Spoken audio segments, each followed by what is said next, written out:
Hola a todos, ¿cómo les va hoy? Quiero hablarles o hacerles una breve síntesis de qué se ocupa la bolilla 2 del programa. Es una bolilla larga, pero a mi gusto no es nada aburrida como la bolilla uno. En realidad yo la podría dividir en tres partes.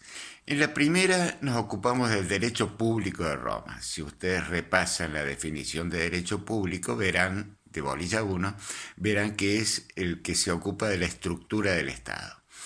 Esta estructura del Estado ha ido variando. En la monarquía los órganos de gobierno eran el rey vitalicio, el Senado, que era un cuerpo de ancianos ancianos de 40 años, no esos eran los viejos, que asesoraba al rey, el comicio, que era la asamblea popular, había comicios por curias que estaban divididos por la sangre, comicios por centurias que estaban divididos por el dinero que tenían y comicios por tribus que estaban divididos por el barrio en que vivían.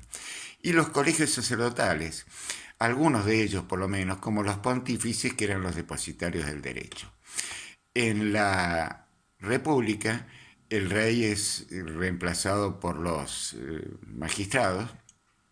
Hay magistraturas ordinarias y extraordinarias. Como estas magistraturas eran anuales o periódicas, casi todas anuales, el Senado, que seguía siendo vitalicio, adquiere un poder especial, aunque nunca sus decisiones son obligatorias. Subsiste el Senado, como les digo, también los comicios y también los colegios sacerdotales. El imperio lo podríamos dividir en dos partes. El Bajo Imperio, que empieza con Augusto en el año 27 antes de Cristo, que bajo la apariencia que conserva la República, la va a modificar creando un poder absoluto en sus manos. Pero no tan absoluto, porque el emperador es príncipe, y príncipe quiere decir el primero entre sus pares. El dominado, que viene con el emperador Diocleciano, ese sí es el imperio absoluto. Bueno, esa sería la primera parte que ustedes tendrán que después estudiar pormenorizadamente en el manual. La segunda parte hablaría del conflicto social. Desde que Roma se funda, los descendientes de los primitivos fundadores de Roma son la clase privilegiada, los patricios. Patricios se llaman porque descienden de los patres, de los padres fundadores. Y toda la gente que va viniendo después conforme una clase inferior. Los plebeyos. Plebeyos quiere decir, o plebs quiere decir multitud.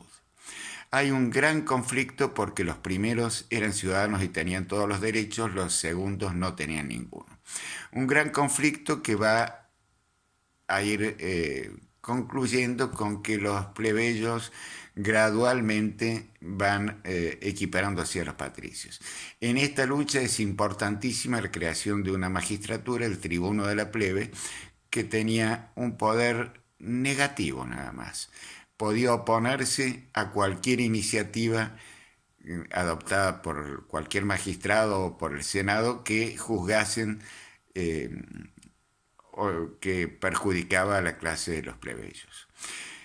Al fines de la República, estas clases han desaparecido porque los plebeyos se han equiparado a los patricios. Eso no quiere decir que haya una sociedad sin clases. Ahora va a estar dividida el pueblo en optimates, optimates de óptimos, los mejores, nobles, los que tenían un abolengo, una ascendencia importante, caballeros, los ricos, y populares, que era el grueso del pueblo. Y finalmente, en época de Diocleciano, tenemos los honestiores, la clase alta, y los humiliores, la clase baja. La tercera parte de la bolilla habla de las fuentes del derecho, es decir, de dónde surge el derecho. La fuente más antigua es la costumbre, costumbre jurídicamente obligatoria, es decir, actos que se realizan frecuentemente, se realizan normalmente, pero que la gente está convencida de que son obligatorios. Por ejemplo, en una cola ponerse atrás del último y no ir y colocarse en el primer lugar. Eso es una costumbre, no está en ninguna ley, pero es una costumbre jurídica. Luego vienen las leyes, entre ellas la más importante, que es la de las 12 tablas, y los edictos del pretor, que, como verán ustedes en las magistraturas, es el magistrado encargado de administrar justicia. Más adelante están los jurisconsultos, como fuente de derecho, y las constituciones imperiales. Bueno, y con esto, en realidad, terminamos la bolilla 2. Nos vemos.